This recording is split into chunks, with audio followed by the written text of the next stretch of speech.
Hey, this is Mr. YS, and this is a tutorial on 5.1 and 5.2, which is natural selection. So, there's a question at the end of 5.1, which is what is industrial melanism, and how is it an example of evolution by natural selection? But that question is quite difficult to understand when we aren't really sure what the mechanism for natural selection is. So we're going to talk about the mechanism of it, what Darwin proposed, and we'll use that to try and explain this question about what industrial melanism is. Okay, so first bit. Here's Charles Darwin. So he came up with this very long sentence which talks about more individuals born than can survive. And if an individual has an advantage, however slight, it would have a better chance of surviving and procreating, which is reproducing.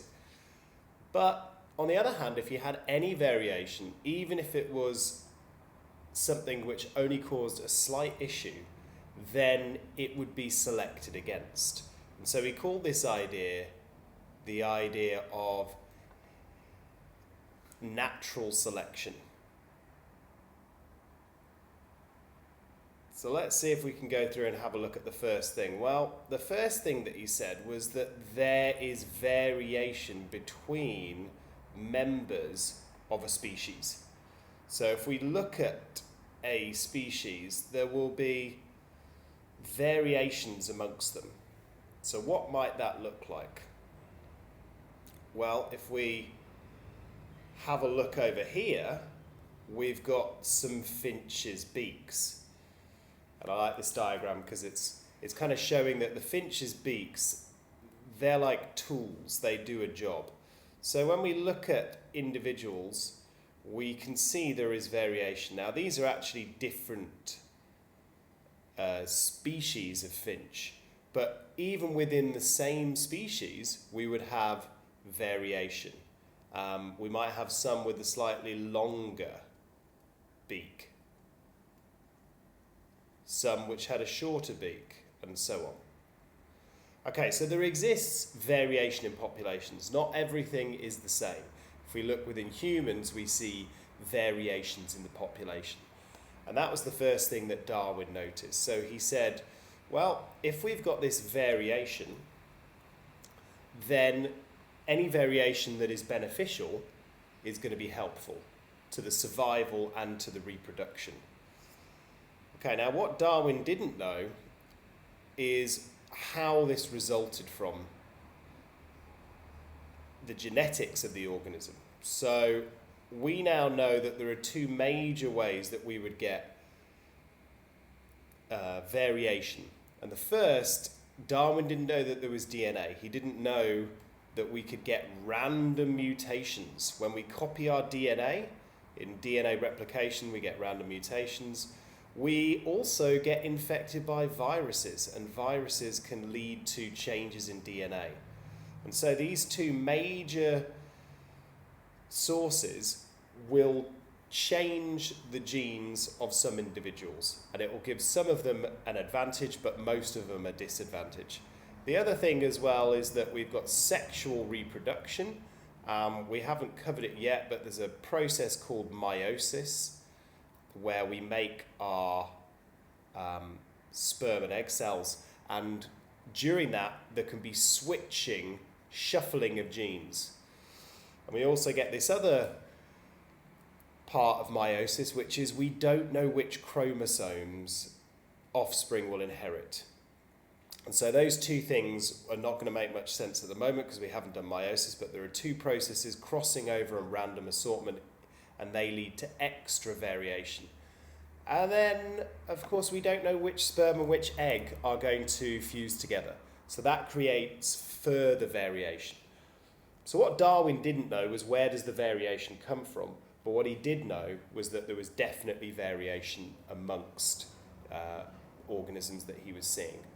So that's the kind of first question. What is variation? What is its role in evolution by natural selection? Well, variation is differences between organisms. It's the differences that we see between organisms, and as we'll see in a bit, we can't have natural selection, the idea of nature selecting some, if there is no variation. We've got to have some variation there.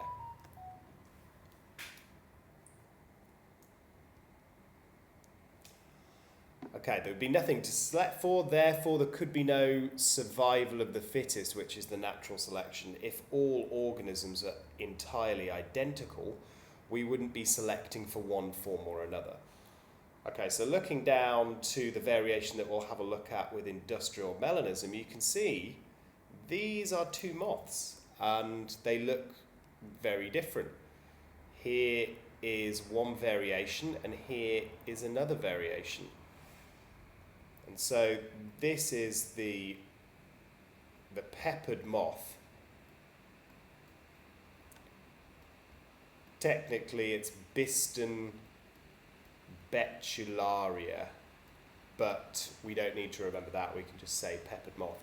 So there were two forms of the peppered moth, and we'll come into that. A variation came about, which this was the sort of new variation. The new variation, and we now know it was through a mutation. So mutation caused a variation, leading to this being a very dark form. What we call, so melanin creates the dark form, so this is a melanistic moth. So the normal form was this, the normal light peppered moth we could call it. So the light peppered moth. And then down at the bottom we've got the darker melanistic moth. So that would be one example of variations. Okay, so how did it come about? Through a mutation in the base sequence of DNA.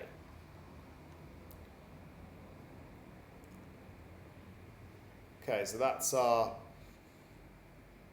next question. Well, okay, if we've got variation, well, where's the source? The source of it is mutations, where we create something that we're going to call alleles, which these are forms of genes. So if we have a think about the colour of the moth, there were two forms. There was the light form, and then there was the dark form. So both of those being brought about by DNA. And this is a mutation to DNA, which we've now tracked. So we did also talk about meiosis, the process of making sex cells, where we get new combinations brought together, and also the very act of sexual reproduction, where you're combining genes from two different individuals together in a new and unique combination of alleles, because most things are working on a combination. So if you think about height in humans, we get people of different height, and this is multiple genes. So two people who are not very tall, they may give the right combination of genes to their child that they're going to be a really tall person. All right, so let's go back to the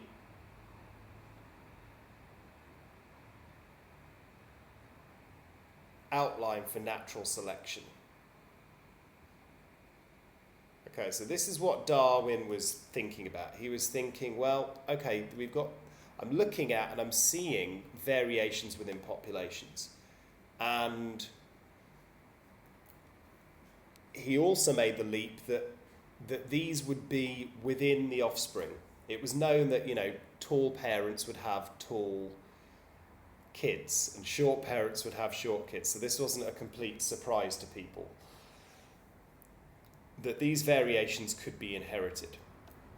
Now we also looked and realised that there were many, many, many offspring being produced, that lots of species produced far more than could ever possibly survive, which would lead to this struggle for survival.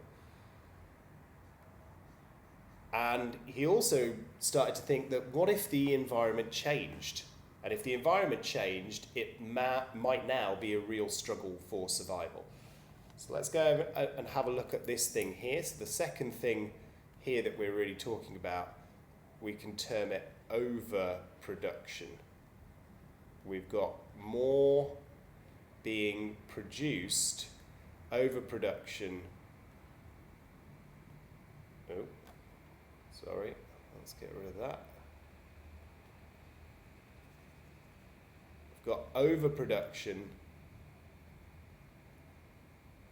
of offspring. They're not all going to be able to survive.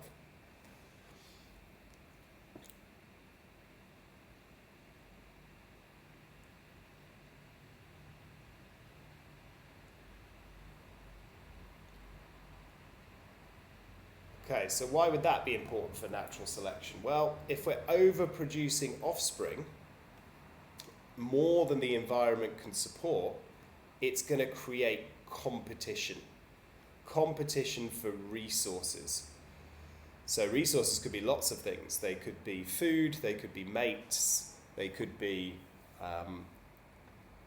places to build your nest, lots of things like that.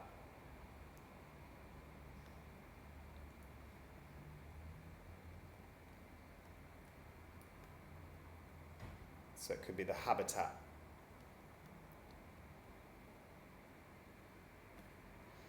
Okay, and that leads to something that he called a selection pressure.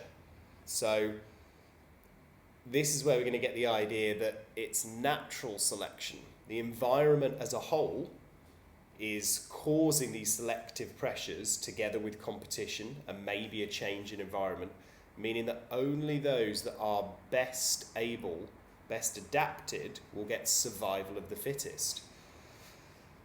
So we've started to use this word, or I just used it there, the idea of adaptations. So an adaptation, or better adaptations, would make you more likely to survive. And those are going to depend on the environment. Because if you are in a changing environment, what is an adaptation might now be different. Okay, so let's go back to our chart, our flow chart to go through. So Darwin was looking around and he was realizing that some of these variations weren't going to be an advantage. And if it wasn't going to be an advantage, you would be selected against. And if it was going to be an advantage, it would be selected for. Now, if you were selecting for this particular adaptation, you would be more likely to survive to reproductive age and pass on that, and it would be inherited. And he wasn't thinking about gene frequency at that point, but we would get a higher number of those genes for the advantageous trait in the population. Whereas if it isn't an advantage, it would decrease. And so this is all linked to the idea at this point that variations are going to lead to adaptations. And over time, we would tend to have an increase then. We're going to increase the frequency for the genes for adaptations that are beneficial in the population. Okay, so what's an adaptation then? Well, an adaptation is just any characteristic. So the adaptation could be any characteristic that makes it suited to an environment and its way of life. So water storage in the stem of a cactus, that's an adaptation, which wouldn't be useful if it was not in that environment where it's very dry. So over time we get natural selection and we get a greater fitness for a particular environment. So when we look at organisms now, we see that they're very well adapted. This has taken millions of years to happen. And we can select for this through survival of the fittest, which we call natural selection. So, and this is going to happen over many generations, not within an organism's lifetime. So this is a common misconception. People think, I don't know, for instance, if you were to move into a desert environment, then all of a sudden, boom, poof, some kind of magic, you're going to have straight away something like water, a big water store in a cactus. So that's not going to happen. What would happen is there would be perhaps over time tissue storing more and more water, which would allow you to do that. It's the same with animals. If the environment changes, if for instance tomorrow the whole world flooded, there was water everywhere, we couldn't just very quickly adapt. We wouldn't suddenly get fins or we wouldn't suddenly get flippers. Now what could happen is people with, I don't know, if you had bigger feet, if you're a slightly better swimmer, maybe that would now become an advantage. And now we could get feet getting bigger and bigger, and maybe over millions of years we might have webbed feet. But this idea, so this is a common misconception that an adaptation is going to suddenly appear when we change the environment. And that's not what happens. And in fact, that's the reason why we get mass extinction. Because when we get changes in environment, most things can't change quick enough to be adapted. Okay, so let's go back to our flow chart now over here. Okay, so just to recap, we get variations. Some of them are going to be adaptations. If they are an adaptation to the particular environment at that time, more of those individuals survive, pass on the genes, leading to an increase in the frequency for those genes for the adaptation, overall leading to what we call evolution. And we can think about evolution as a change in the frequency of genes in a population. And all of that is always over time. Okay, so let's try and tie this then to our peppered moth. So with our peppered moth, this was the normal variation. Then at some point, we had a mutation leading to a dark form. Now in normal times, if we got a dark form, the dark form of the moth would be sitting on this, the green stuff, which is lichen, which lives on trees, and it has this green speckled appearance. And so we can see that normally the adaptation is to be light and it's going to be camouflaged, because along is going to come, we're going to get predators, we're going to get birds which are going to try and eat these moths. And you can see there for the top one that it's well camouflaged. But then something happened, and so this is where we get a change in environment. And then that's going to change the rules of the game. So the change in the environment here was we got from chimneys, we got loads of soot in the Industrial Revolution. So loads of soot came out, and this had the effect of blackening the trees. So we got blackened trees. And it also, the soot, the sulfur dioxide, it kills lichen. So the environment rapidly changed, and we then, at a point, and they've tracked it back, and they know it was a bit after the Industrial Revolution had really been kicking off, then there was this mutation. There was a mutation which led to this dark form. Now all of a sudden the dark form, it is camouflaged.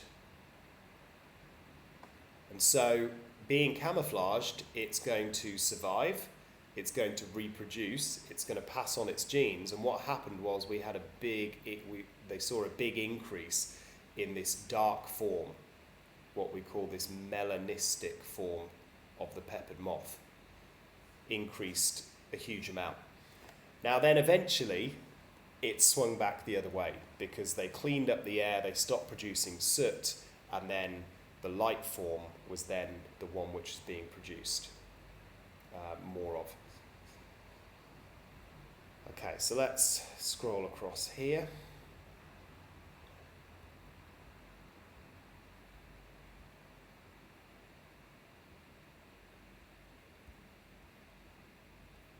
And let's have a look at what we've called natural selection, and let's try and tie it to what we saw with the peppered moth.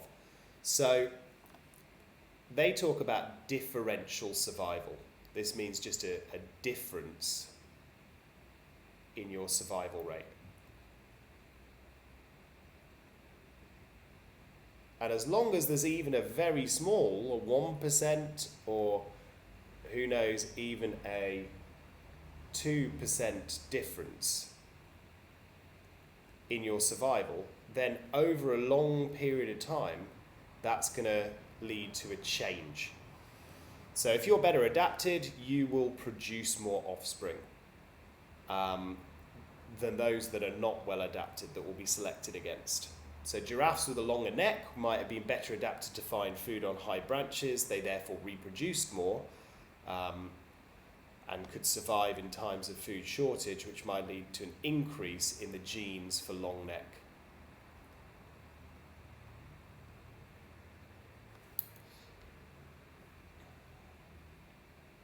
Okay, so the next thing that's really important for this to work is that you then inherit those. So in the previous example, the melanistic form during the Industrial Revolution was selected for, and then what was inherited was the genes for melanism, this dark form. They would be inherited, passed on to the next generation, they'd inherit those characteristics, and then we'd get selection again. So we could, as we'd mentioned as well, we can get exaggeration of traits through selecting again and again. We would get the exaggeration of particular traits. So a longer and longer neck by selecting again and again for longer necks. Okay, so over time we get something called progressive change. We're going to get a progressive change,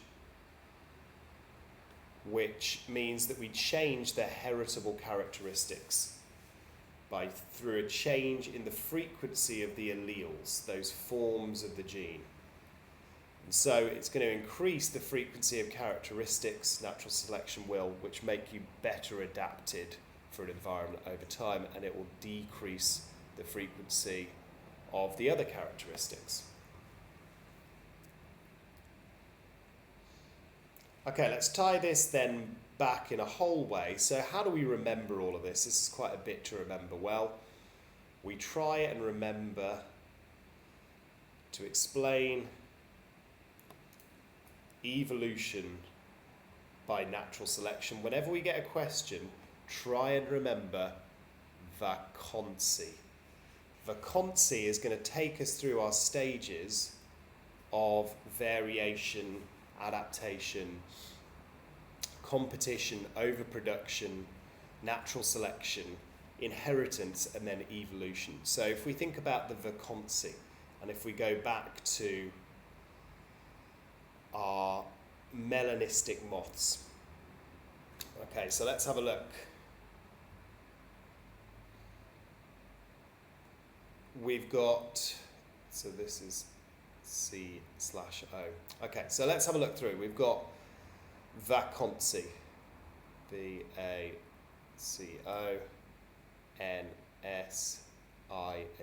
So if we're trying to remember some of those things when we're writing about this, it's going to help us to bring more things in.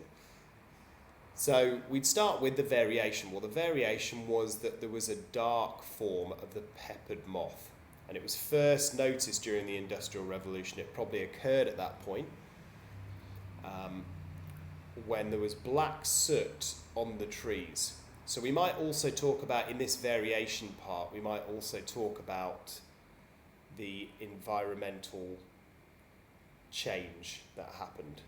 So black soot because of the pollution being released. Okay, for the A, we're going to talk about what's an adaptation and what isn't. Well, the adaptation then became being dark. This dark form of the pepper moth was better camouflaged against the dark background of the trees.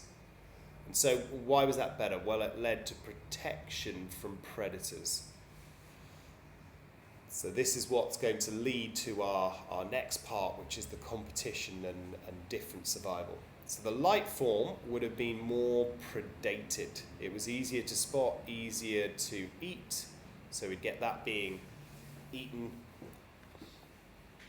And then there's competition, or there's overproduction. So more moths were being born than could survive, either because of predation or because they're competing for resources. And so this leads to our selective pressure. This leads to our natural selection. So due to the adaptation, the dark form is going to survive to reproduce. And that's a key word there that we have to make sure we always include. You've got to reproduce in order to pass on your genes. So more of the dark form reproduced, and therefore more of the moths would inherit the genes or the alleles for being melanistic in the next generation and dark in form. And then we'd see more of the dark form in the population. So then the evolution is the fact that over time the whole population becomes much more melanistic. We get a change at the population level. There's a higher frequency of that dark allele, and that leads to evolution by natural selection. Okay, so there we go. That's vacancy. Variation, adaptation, competition and overproduction, natural selection, inheritance, and then evolution over time. All right, let's try and tie this now to an example with bacteria.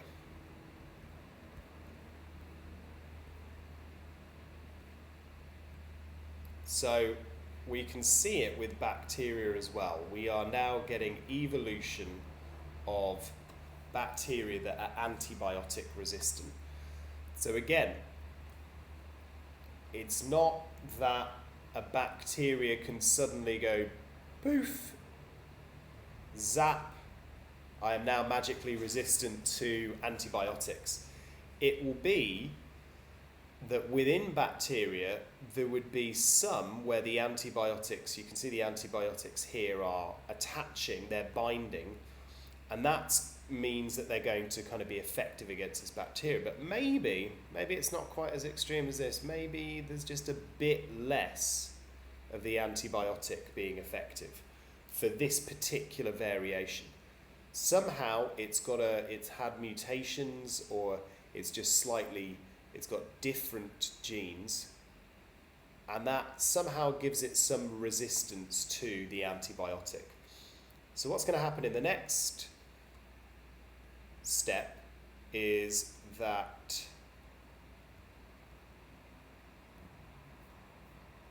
is it all the way over here? Yeah, sorry about that. Okay, so what's going to happen in the next step is that we are going to, again, this is kind of natural selection, even though we are using this artificial antibiotic. We're going to get the death of those non-resistant strains. And then the resistant, or the slightly more resistant one, will reproduce, passing on the genes for slightly more resistance, and then we're going to start the selection again. So we're going to get the resistant population growing. And so this is what we observe. We are seeing lots more of these resistant bacteria starting to evolve now. Okay, so let's have a look through that.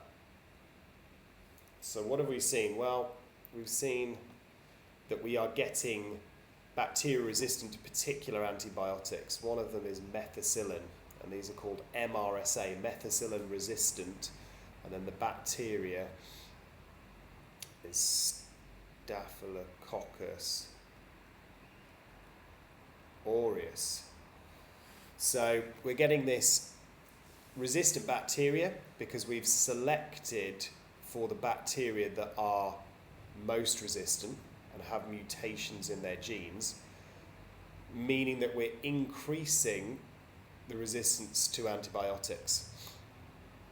Because by using them in a widespread way, we're going to kill all the non-resistant ones, and now the resistant ones multiply, and we're creating a strong selective pressure for antibiotic resistance. They pass on the genes for resistance, and they can even spread through conjugation, and we'll have a look at these, but they can share something called a plasmid, and that is a small circle of DNA. They can share that, and they can pass it on. If this is your bacteria, then it can go up a little tube and into the bacteria, and we'll get to the part that is later. It goes up through something called a pili. Okay, that's a rundown of natural selection and evolution, and we'll stop it there.